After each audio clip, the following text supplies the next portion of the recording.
वडोदरा शहर के जय माताजी ग्रुप की ओर से अनोखे तरीके से गणतंत्र दिवस मनाया जा रहा है।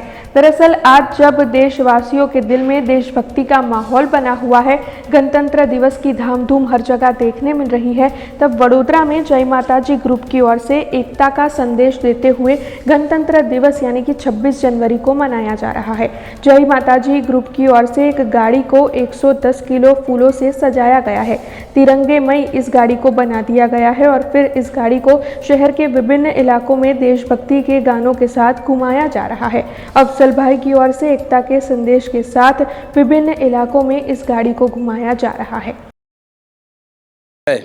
અમારા એક અબ્દુલભાઈ કરીને તાંદલજામાં રહે છે, એ ભાઈએ છે તે ખૂબ એમને આનંદ અને ઉલ્લાસ હતો એટલે એમને આ ગાડી શણગારી છે। ટોટલ 110 કિલો ફૂલથી આ શણગારવામાં આવેલ છે અને અમારું જય માતાજી ગ્રુપ તરીકે આ બધું શણગારી અને એને વ્યવસ્થિત અભિનંદન પાઠવીએ છીએ।